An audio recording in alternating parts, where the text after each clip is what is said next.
Você vai lá, ensina, explica, repete, passa a atividade e resolve exercício. E aí você faz uma avaliação, uma prova, algo do tipo, e é um desastre. Os alunos não sabem responder, fica parecendo que você simplesmente não ensinou ou que você falou grego durante aquela aula. Se você é professor e passa por isso, é muito provável que você esteja pulando um passo muito importante dentro do processo de ensino. E é sobre isso que eu vou falar hoje. Inclusive, é algo que no exterior qualquer professor, talvez até mesmo no início da sua formação, sabe disso. Mas no Brasil, isso não é falado. Simplesmente ninguém conhece isso. E justamente porque nós não trabalhamos no Brasil com base em evidências. Depois eu posso até fazer um vídeo um pouco mais explicativo sobre isso. Porém, eu sou defensor da educação baseada em evidência, que é o que funciona no mundo. E essa ferramenta, essa estratégia aqui, é uma estratégia validada, então ela funciona e a gente simplesmente não utiliza.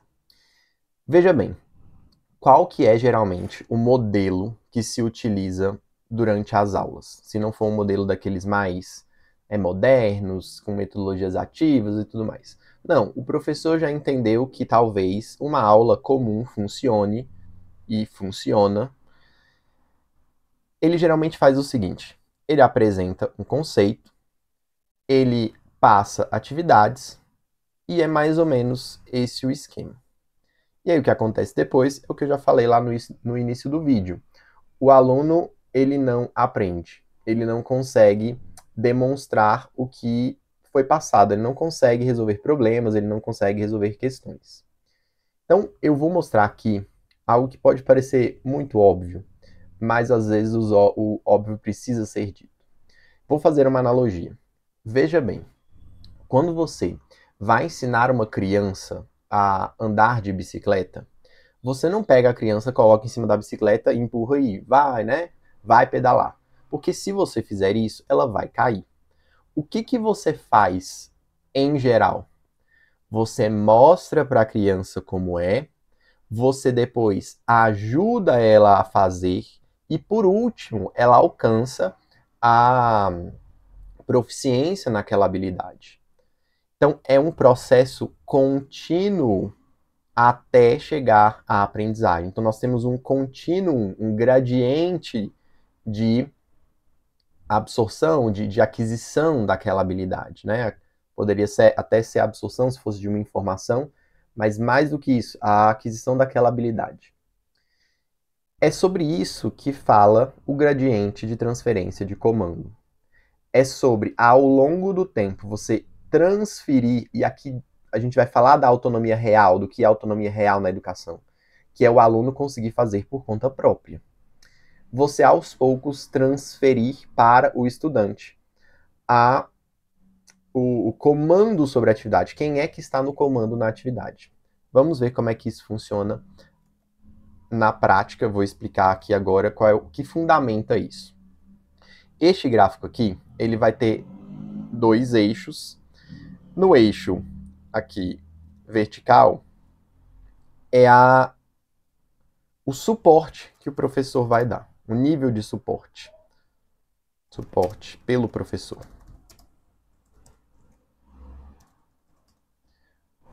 E aqui no eixo horizontal, deixa eu ver se eu vou conseguir virar isso aqui. Então, suporte pelo professor está aqui no eixo que está em pé, no eixo vertical. E no eixo horizontal, eu vou ter o aprendizado pelo aluno, que inclusive, se seguir esta ordem que eu vou colocar aqui, vai fazer com que o aluno se sinta mais motivado. Eu já falei disso aqui numa outra aula, isso diz respeito ao que eu chamo de motivação cognitiva. O aluno, se sentindo capaz de resolver, ele quer resolver mais. Mas deixa o link aqui, você pode acessar depois. Nesse eixo que está deitado, no eixo horizontal, eu tenho basicamente 3 pontos.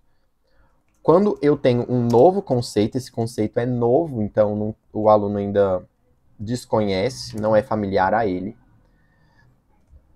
Num segundo momento, eu vou ter atividades de aprendizagem. Então, eu vou passar atividades de aprendizagem. E é geralmente aqui que a gente peca, porque a gente passa as atividades de aprendizagem como se fosse o último passo. Como se ele, nesta linha do tempo aqui, ele fosse a última coisa. Por último, eu tenho o conceito aprendido.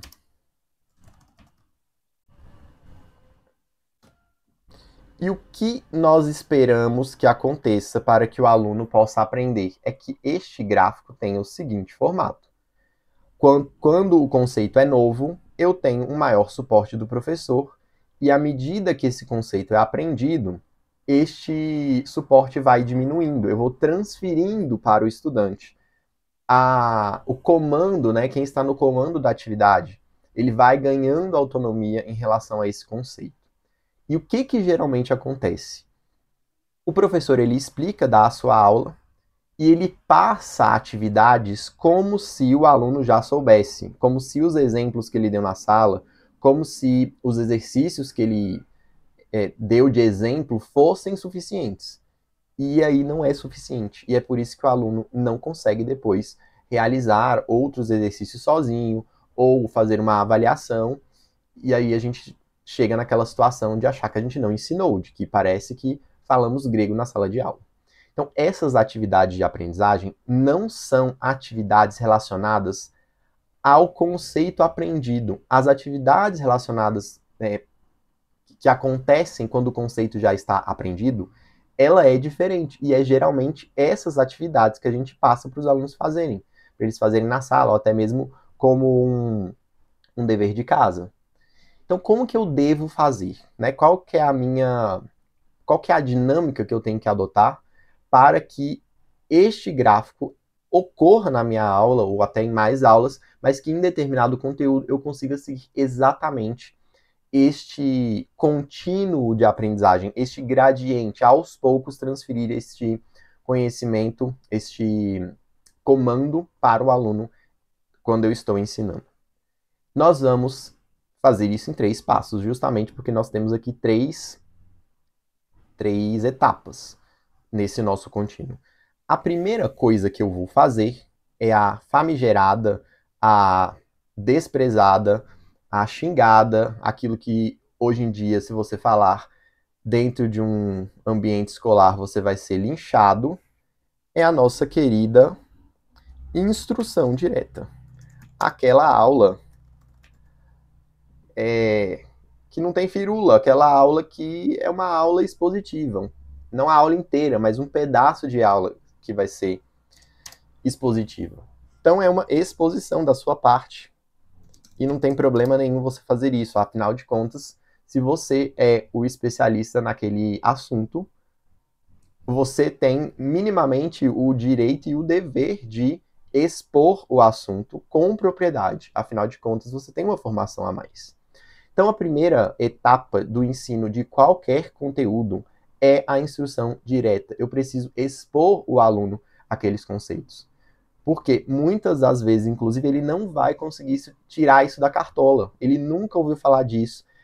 Os conhecimentos muitas vezes são convenções. Como que um aluno vai descobrir que o substantivo chama substantivo só olhando para o mundo? Ele não vai descobrir, você vai ter que falar isso para ele. Então você vai ter que ter um momento de apresentação daquele novo conceito ou daquelas novas ferramentas.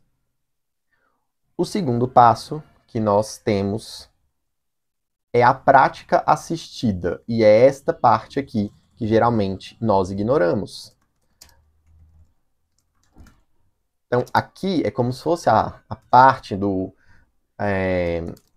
da aprendizagem de andar de bicicleta, em que eu coloco as rodinhas, eu deixo as rodinhas auxiliando, ou ainda que a pessoa que está ensinando alguém a andar de bicicleta segura, apoia ali do lado, antes de soltar. Então, o que é a prática assistida? É você fazer com o aluno. Inclusive, a gente pode até... Depois eu falo isso. Então, isso aqui é você fazer junto, guiar o aluno. E por último, nós entramos na prática independente. Prática independente. Que é o quê? O aluno faz sozinho. Não significa que você não possa ajudá-lo, mas ele vai fazer de uma forma mais independente, tem mais autonomia para fazer isso. Já falo, então, como é que a gente vai fazer isso na prática, em algumas disciplinas. Então, os 3 passos são: eu preciso instruir diretamente, depois eu faço uma prática assistida e depois uma prática independente. O que é uma prática assistida? Você, por exemplo, o que é o comum? O professor dá aula sobre equação, e aí ele vai e faz um exemplo. Só que ele faz um exemplo, ele resolvendo a equação. Isso aí está correto, o primeiro passo é esse mesmo. O segundo passo é o professor resolver a equação com os alunos. Então é o professor ir lá o professor coloca o problema, ele vai lá na frente e ele fala assim: fulano, vai conversando com os alunos na turma. Fulano, qual que é o próximo passo? Aí alguém fala. Se estiver correto, o professor coloca lá. Se não, ele fala: tá, fulano, mas você se lembra que antes desse passo que você falou, a gente precisa, sei lá, adicionar um termo aqui, passar o termo para o outro lado com a operação inversa, para a gente poder equilibrar os dois lados? Como que eu posso fazer isso? Então o professor vai fazendo essa mediação. Isso é muito importante. Feito isso, aí depois sim ele vai passar uma lista de exercícios, vai passar alguns exercícios no quadro para o aluno resolver sozinho, porque o aluno já passou por essa prática assistida, certo? A gente pode até inclusive chamar isso daqui de eu, nós, eles. Então, eu explico, depois nós fazemos juntos, e por último, eles fazem sozinhos, já tendo entendido o que tem que fazer. Alguns exemplos aqui, até anotei aqui as áreas para não esquecer. Por exemplo, leitura. Eu falei no último vídeo a respeito de leitura, o quanto isso é importante. Isso aqui é para toda disciplina. Então, se você dá aula de português, ou se você dá aula de inglês, de matemática, não importa. Se você dá aula para o ensino superior, inclusive, você precisa olhar para a leitura dos estudantes. Como que eu uso isso para a leitura? Principalmente quando eles estão aprendendo a ler. Ou quando eu tenho problemas numa turma mesmo que avançada, que tem problemas de leitura. Eu leio modelando a leitura, sendo um exemplo de um bom leitor, de um leitor fluente. Em segundo lugar, eu posso fazer o que a gente chama de leitura em eco. Eu leio, eles repetem em eco, a mesma coisa que eu acabei de ler. Por último, eles leem sozinhos. Então, você pode pedir, por exemplo, para que uma pessoa leia cada pedaço do texto, cada parágrafo do texto, e fazendo isso de forma independente. Então, ele faz sozinho, você não vai fazer junto com ele. Por exemplo, na escrita, você pode... Estou ensinando texto dissertativo. Então, vou ensinar sobre introdução. Como fazer uma introdução? Eu vou lá, explico, né, o que deve ter em uma introdução, e eu faço uma introdução, escrevo ali com eles uma introdução. Num segundo momento, você vai construir uma introdução com eles, perguntando: fulano, o que tem que ter nessa introdução? O que a gente pode usar aqui para começar esse texto? E aí vai corrigindo também: ciclano, o que nós podemos mudar para melhorar esse texto que está escrito aqui? Por último, é que eles vão escrever uma introdução sozinhos. Matemática, física, ciências que demandam resolução de problemas no geral. Mesma ideia que eu falei para matemática. Você explica como faz, depois você faz junto, e por último, você dá uma lista de exercícios na sala para que eles façam. E, se for na sala, já falei disso outras vezes, é importante que você marque o tempo e que dê uma atividade de cada vez. O que mais? Você pode fazer isso com aquisição de vocabulário. Então, você ensina uma palavra, por exemplo, língua estrangeira, ou até mesmo a própria língua materna. Ensina a palavra, você mostra como essa palavra é utilizada em contextos. Depois, você, juntamente com os alunos, constrói frases, né? Eles constroem, você corrige. Por último, você pede que eles apliquem sozinhos em determinado contexto. Educação física. O professor demonstra, os alunos fazem junto com ele, depois eles praticam sozinhos. Então, eu consigo utilizar isso em todas as disciplinas. Vocês podem até pensar, mas e história e geografia? A leitura desses textos, de textos, cabe para essas disciplinas também. Então, vamos ler aqui algum documento importante de história. O professor lê, os alunos leem em eco, ou ainda, o professor lê, depois, num segundo momento, o professor lê fazendo pausas para fazer interpretações junto com os alunos, e depois o professor passa questões a respeito desse assunto. Então, eu posso sempre pensar nesse contínuo. E quando eu pulo uma dessas etapas, eu vou correr o risco do aluno não aprender aquele conteúdo. Então, apresentei para vocês o que eu chamo de gradiente de transferência de comando, quem está no comando daquela atividade. Então vamos lá, vamos fazer uma revisão daquilo tudo que eu falei. Primeiro, a aprendizagem de um novo conceito, ela vai acontecer em um contínuo, em gradiente. Novo conceito, depois eu preciso passar a atividade de aprendizagem. E por último, este conceito é então aprendido, depois que eu faço todo esse processo. E à medida que isso vai acontecendo, o suporte dado pelo professor vai diminuindo e a autonomia do aluno vai aumentando. Eu vou fazer isso na prática, na minha sala de aula, em 3 passos. Eu vou instruir diretamente, depois eu vou dar a prática assistida, fazer junto com os alunos, e por último, eu passo uma prática independente. Então, isso daqui vai te ajudar a atuar baseado em evidência naquilo que funciona, naquilo que no exterior, nos melhores países de educação, é comum, corriqueiro. É capaz que se a gente fala isso, que a gente não sabe sobre isso, para um professor de um país de primeiro mundo, ele vai falar, como assim? Inclusive, são esses tipos de ferramenta que eu ensino dentro da certificação Professor Classe A, para que a gente não atue somente baseado em achismo ou copiando o que a gente já viu por aqui.